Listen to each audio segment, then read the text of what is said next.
করে আমায় ক্ষমা করে দিতে পারে, নতুবা ওর যে সাংঘাতিক সাজা, সেই সাজা সে পাবে। আলোচনা এখানে নয়, ফিরে চলি। তাহলে রাসূল করিম সাল্লাল্লাহু আলাইহি ওয়াসাল্লামের কবর ওই আম্মাজান আয়েশা সিদ্দিকার ঘরের ভিতরে কেন, আমি পরে আসতেছি, ওটা বলে দেবো ইনশাআল্লাহ। কিন্তু তার আগে একটা কথা বোঝেন, পৃথিবী থেকে আমাদের পর্দা নিতে হবে, কিন্তু দুনিয়ার জমিনে আমাদের যে কাজগুলো করার দরকার আমরা কতটা করতেছি আর কতটা করতে পারি না, সেইটা ফলো করার দরকার। পৃথিবীতে এসেছি, আমি জানি যে হিংসা করা ভালো না খারাপ, সবাই মিলে বলেন খারাপ। কিরকম খারাপ জানেন? কথার ছলে বলতেছি, এটা সুদ দিচ্ছি না বলে যে ওয়াজ না, এটা যেন ধারণা নয়। আমার গোড়ার থেকে শেষ পর্যন্ত ওয়াজ, এটা বক্তৃতার বেজ হচ্ছে। হিংসা করা কতটা ভয়ানক অপরাধ বুঝে নেন। আপনি সারা জীবন নামাজ পড়েছেন, রোজা করেছেন, হজ করেছেন, দান দান করেছেন, বিরাট তসবিহ তাহলিল জিকির ফিকির খুব করেছেন, অটোমেটিক আপনি রাস্তাতে যাচ্ছেন, তাও তসবিহ বিঘে বিঘে চলতেছে, অটোমেটিক চলুক, ভালো, খারাপ জিনিস না।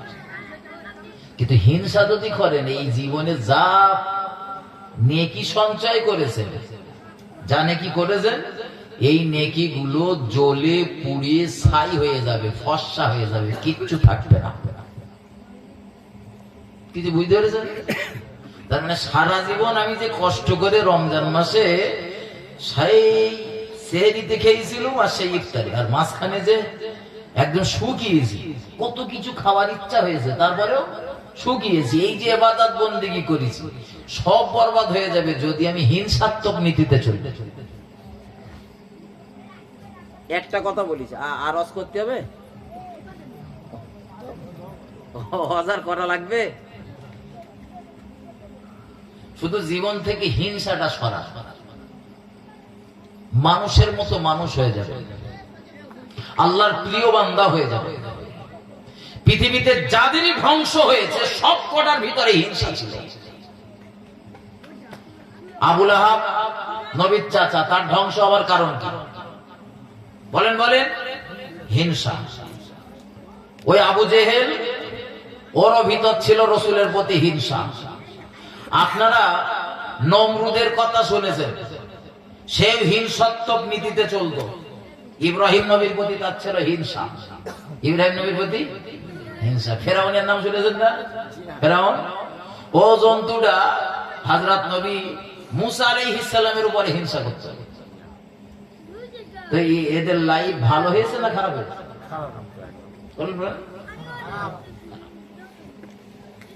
যেদিন কোরআনের আয়াত ওয়ানজিরু আশীরাতাকাল আকরাবিন, কোরআনের এই আয়াতটা অবতীর্ণ হয়, মহান আল্লাহ তার রাসূলকে সম্বোধন করে বললেন, ও আমার হাবিব, ও আমার পয়গম্বর, আপনি আপনার নিকট আত্মীয়দেরকে ভীতি প্রদর্শন করুন, ভয় দেখান। পড়েন না, বলো নিকট আত্মীয়দেরকে। এখান থেকে ওয়াজ বোঝেন, ওয়াজ বোঝেন। তাহলে সবার আগে আমার বাড়ি ঠিক করা দরকার, সবার আগে বাড়ি ঠিক করে। আমি নামাজ পড়ি আর চার দোকানে গিয়ে মোল্লা কি করতেছি, এই জন্য নামাজ পড়ে নামাজ হয়, এই কি করতেছে, আগুন লাগাচ্ছে, কত কথা মন্তব্য করতেছি। আমি নামাজ পড়ি, আমার বাড়ির গিন্নিটা নামাজ পড়ে না, ওকে নামাজ করতেছেন কোনদিন? ওয়াজ হয়েছে ওখানে কোনদিন? নামাজ আমি পড়ি, আমার ছেলে আর মেয়ে নামাজ পড়ে না, ওয়াজ তো আগে ওকে করার দরকার, ঠিক না? বল না আগে ভাই, বোঝেন? আমি তো বলতেছি না, আল্লাহ বলতেছে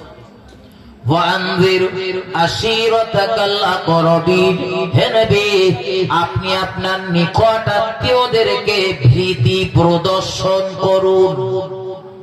আপনার কাছের যারা, তাদের আগে ভয় দেখান। একটু মহব্বত করে বলুন সুবহানাল্লাহ।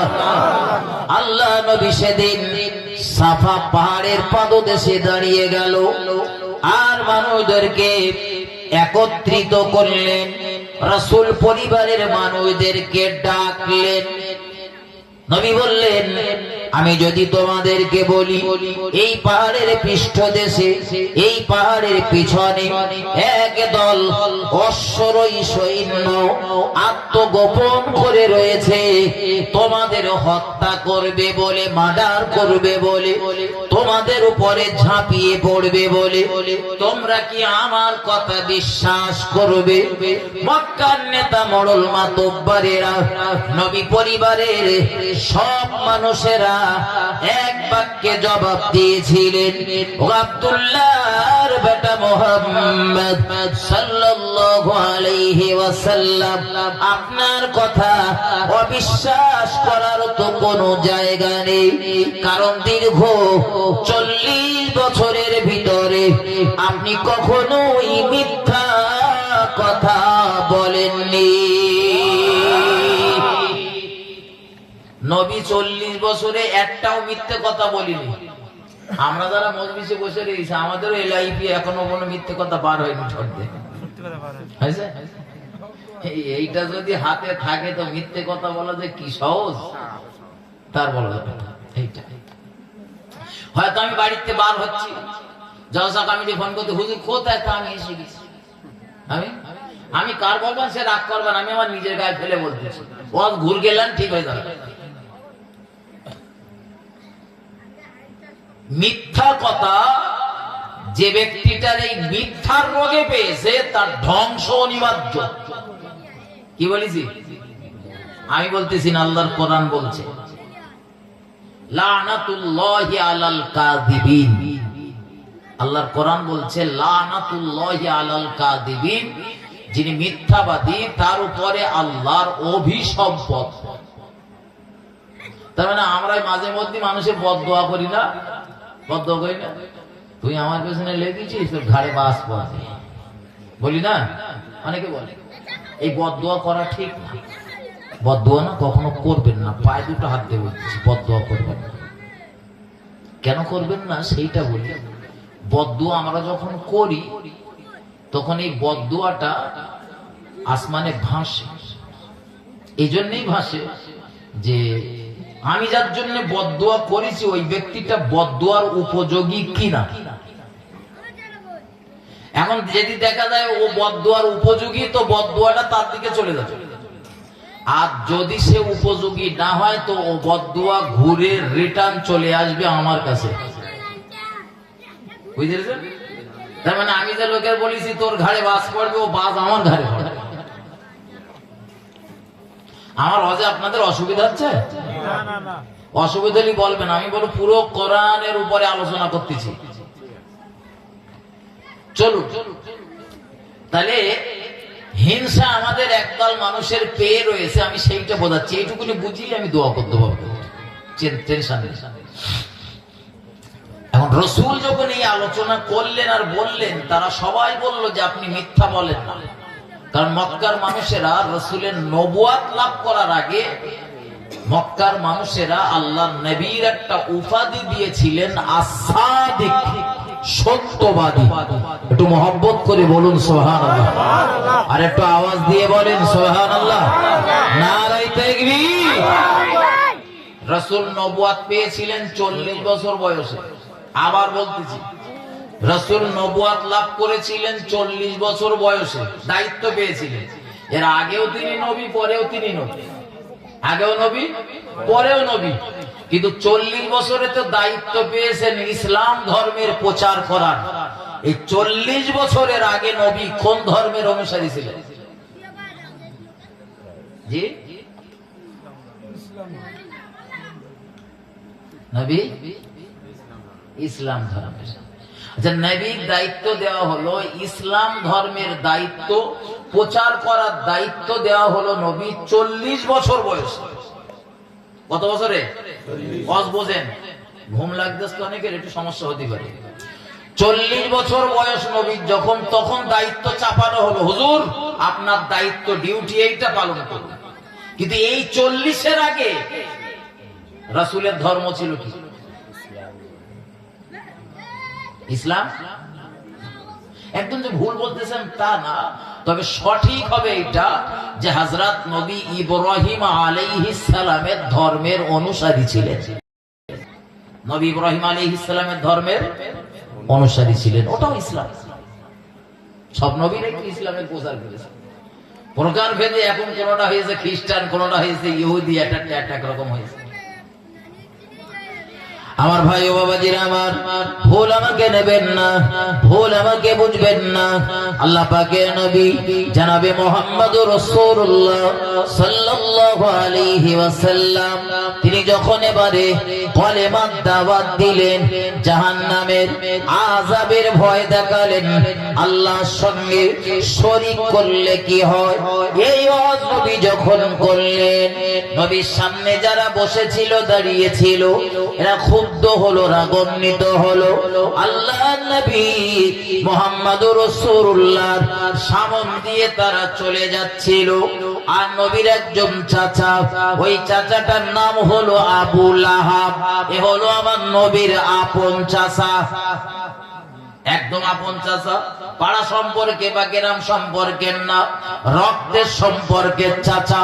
এই চাচাটা একটা পাথরের টুকরা এইভাবে তুলে নিয়েছেন, আর ওই টুকরাটা তুলে নিয়ে তিনি মুহাম্মদুর রাসূলুল্লাহর দিকে এইভাবে ছুঁড়ে মেরেছেন আর বললেন, ও মুহাম্মদ, সকালবেলা তুমি এই জন্য আমাদের ডেকেছো, ধ্বংস হও মুহাম্মদ। আচ্ছা, আমার রসুল কি ধ্বংস হবার যোগ্য?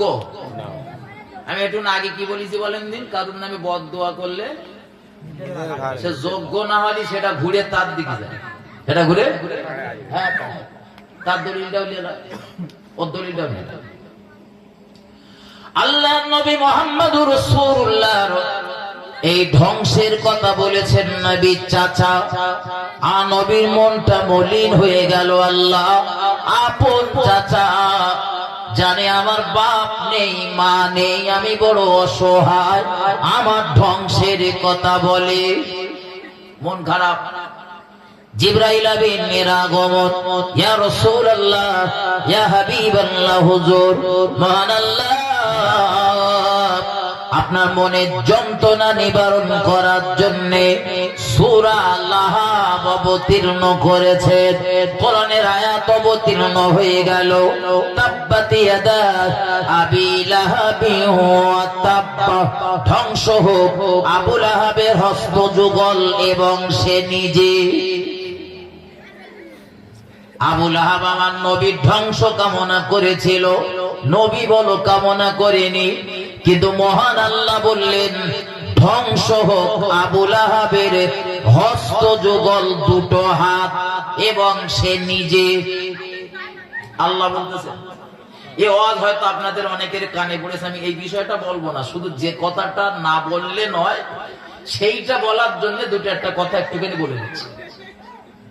এই আবু লাহাবের এই যে ধ্বংসের কামনা করলেন মহান আল্লাহ, যেদিন কোরআনের এই আয়াতটা অবতীর্ণ হলো, একটি বর্ণনাতে রয়েছে 7 বছর পর, অপর আর একটা বর্ণনাতে রয়েছে 10 বছর পর আবু লাহাবের ধ্বংস হয়েছে।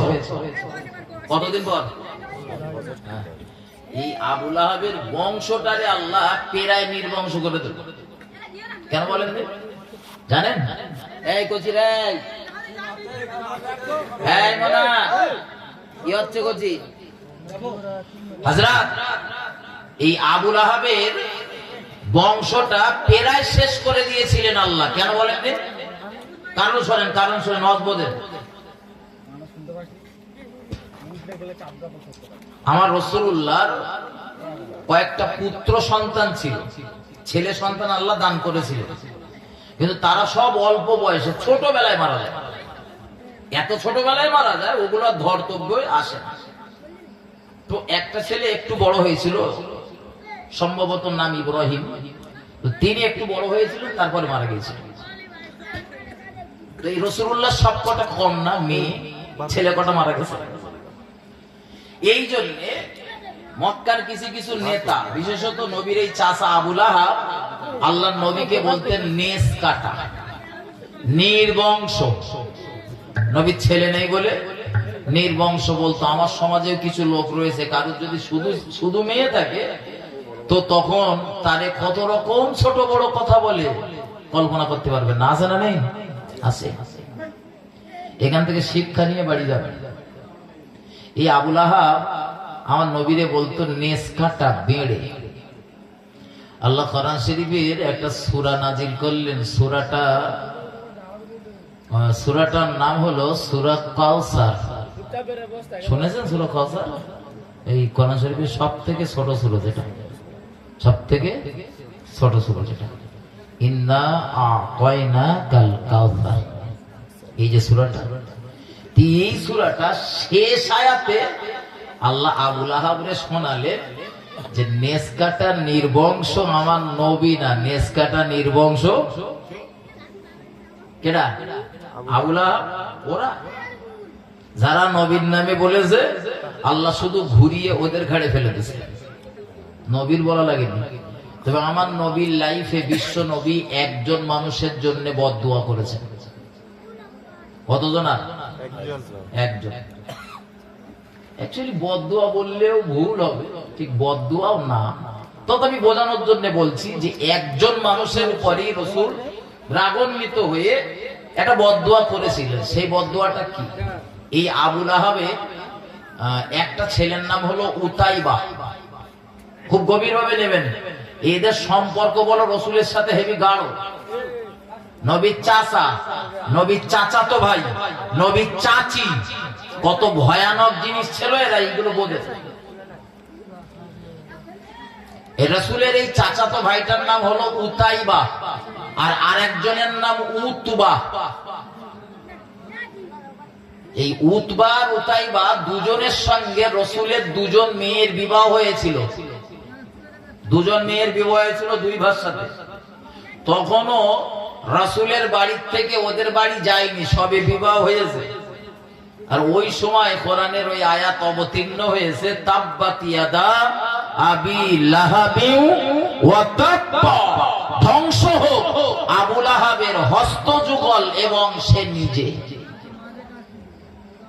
বাস, পরের আয়াতে আল্লাহ বললেন তার উপার্জিত অর্থ, তার সম্পদ, তার সন্তান তার কোনো কাজে আসবে না। আবু লাহাব প্রচন্ড রাগান্বিত হয়ে গেল। আবু লাহাবের স্ত্রী, তার নাম হলো উম্মে জামিল। আপনারা নিশ্চয়ই শুনেছেন, সেই রাসূলুল্লাহর পথে যে কাঁটা দিত, ওই মহিলাটার নাম উম্মে জামিল, ও নবীর চাচিমা। এই উম্মে জামিল এত রাগান্বিত হয়েছে, একটা পাথর নিয়ে ঘুরতেছে যে মুহাম্মদ সাল্লাল্লাহু আলাইহি ওয়াসাল্লাম রে পেলি আজকে মার্ডার করতে খুঁজতেছে। তো তিনি এত রাগান্বিত হয়ে খুঁজতে খুঁজতে কাবার চত্বরে গিয়েছেন। তো তখন রাসূল করিম সাল্লাল্লাহু আলাইহি ওয়াসাল্লাম আর হযরত আবু বকর কাবার চত্বরে একটা জায়গায় বসে দুজনে কোন একটা বিষয় নিয়ে আলোচনা করছেন। হযরত আবু বকর বলেন, ইয়া রাসূলুল্লাহ, ইয়া হাবিবাল্লাহ, হুজুর, ওই দেখুন আপনার চাচিমা উম্মে জামিল আসতেছে প্রচন্ড রাগান্বিত অবস্থাতে। ইয়া রাসূলুল্লাহ, আপনি এখান থেকে একটু সাইডে সরে যান, যাতে ও না দেখতে পারে, আপনার উপরে জুলুম না করতে পারে। আল্লাহর নবী বললেন, আবু বকর, চিন্তা নেই, মহান আল্লাহ পর্দার ব্যবস্থা করে দেবে। উম্মে জামিল এসে হাজির। বিশ্ব নবী আর আবু বকর দুজনা সামনাসামনি বসে রয়েছে, একদম এইভাবে কথাবার্তা হচ্ছে। উম্মে জামিল এসে হযরত আবু বকরকে বলছে, আবু বকর, তোমার সেই সাথী, তোমার সেই বন্ধু মুহাম্মদ সাল্লাল্লাহু আলাইহি ওয়াসাল্লাম, সে আমার স্বামীর নামে এইভাবে কবিতা আবৃত্তি করছে, কবিতা রচনা করছে। সে কোথায়? রাসূল কোথায় রয়েছে? বলেন বলেন, সামনে। তো চোখে কি হয়েছে? নবীর জবানের কথার মর্যাদা দেখেন।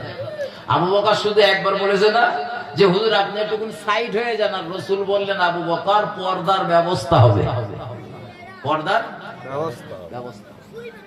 উম্মে জামিল দীর্ঘ সময় দাঁড়িয়ে আবু বকরের সাথে কথা বলতেছেন, ওখানেই রাসূল বসে রয়েছে, কিন্তু উম্মে জামিল রাসূলকে দেখতে পাচ্ছে না। জাদু না বলো, এটা জাদু না, এটা মুজিজা। রাসূলের চাচি আবু বকরকে যখন এই কথাগুলো বলছিলেন, হযরত আবু বকর তখন বললেন, চাচিমা কিছু মনে নেবেন না, এই মুহাম্মদ সাল্লাল্লাহু আলাইহি ওয়াসাল্লাম কই আপনার স্বামীর নামে তো কোনো কবিতা রচনা করিনি। মুহাম্মদ সাল্লাল্লাহু আলাইহি ওয়াসাল্লাম কি কবি, তা যে আপনার স্বামীর নামে কবিতা রচনা করবে? যে হ্যাঁ, ওই একটা কবিতা বলে বলে বেড়াচ্ছে, তাব্বাত ইয়াদা আবি লাহাবি ওয়া তাব্বা, ধ্বংস হোক আবু লাহাবের হস্ত যুগল এবং সে নিজে। তো আবু লাহাব, হযরত আবু বকর বললেন, ও তো রাসূল আবৃত্তি করিওনি, আর ওটা রাসূলের লেখা না। তো তখন উম্মে জামিল বলতেন, হ্যাঁ তা ঠিক বলে ও চলে গেল। কিন্তু পরক্ষণে পরে একটা সময়ে উম্মে জামিল চেষ্টা করেছিলেন একটা বিরাট বড় পাথর দিয়ে মুহাম্মদ সাল্লাল্লাহু আলাইহি ওয়াসাল্লাম জায়গায় আরাম করছিলেন, যে ঠেলে ঠেলে দিয়ে রাসূলের প্রাণনাশ করবে, এরকম একটা সংকল্প নিয়েছিলেন। মহান আল্লাহ আকস্মিক ভাবে বিশ্ব নবীকে হেফাজত করেছিলেন। বলুন সুবহানাল্লাহ। আমার ভাই ও বাবাজিরা আমার, আমি যেটা আপনাদের বোঝাতে চাইছি, রাসূলের এই চাচাতো ভাই, ছেলেটার নাম হলো উতাইবা। এর সঙ্গে আমার রাসূলের একজন কন্যার বিবাহ হয়েছিল। বাপের নামে কোরআনের সূরা অবতীর্ণ হবার পর আবু লাহাব তার ছেলেদেরকে উস্কালেন, আমার নামে কোরআনের আয়াত অবতীর্ণ হয়েছে, আমার বংশ নির্বংশ বলে ঘোষণা হয়েছে, আমার মাল এত ধন দৌলত, মক্কার ধনবান ব্যক্তিদের ভিতরে আমি একজন, আমার দেখতে এত সুন্দর নায়কও আমার কাছে হেরে যাবে। আবু লাহাবের দেখতে খুব সুন্দর ছিল, খুব সুন্দর। আমার দেশের কিছু যুবক রয়েছে না, ওই সালমান খান করে পাগল হয়, ও সালমান খান আবু লাহাবের ধারে পাশে ঘেস ফেলা। আবু লাহাব এত সুন্দর দেখতে ছিল। এই আবু লাহাবের অরিজিনাল নাম হলো উজ্জা, আব্দুল উজ্জা। এই ডাক নাম হলো আবু লাহাব। তা মহান আল্লাহ আসল নাম নিয়ে আয়াত নাজিল করেনি, কারণ উজ্জা নামে একটা আমার দাদা ভাইদের বা মক্কার মানুষদের উজ্জা নামে একটা প্রতিমা ছিল। ওই জন্য উজ্জা নাম ব্যবহার না করে আল্লাহ ব্যবহার করেছেন আবু লাহাবের নাম। আমি পুরো তাফসীরের কিতাব থেকে বলতেছি, বাড়ি যদি তাফসীরের কিতাব থাকে গিয়ে দেখে মিলিয়ে এসে এখানে আসেন, তারপর দেখে দিচ্ছি।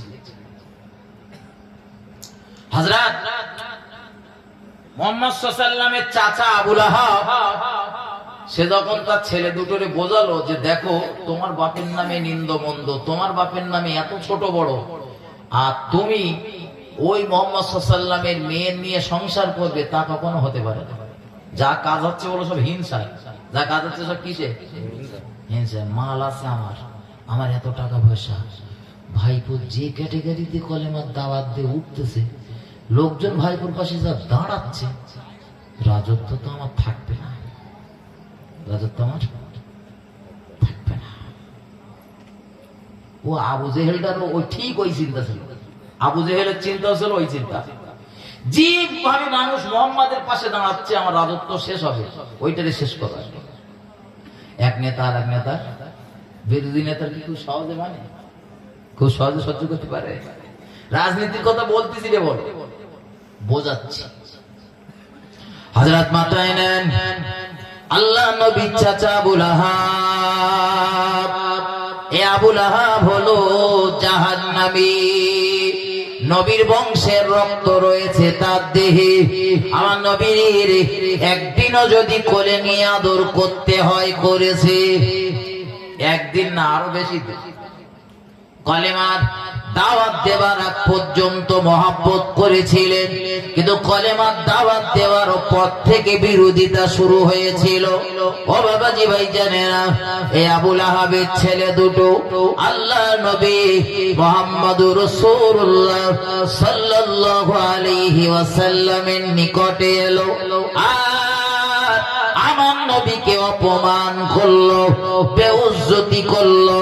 এ উতাইবা আল্লাহর হাবিবের গায়ের জামাটা এমন ভাবে ধরেছিলেন, রাসূলের গায়ের জামাটা ছিঁড়ে টুকরো টুকরো হয়ে গিয়েছিল।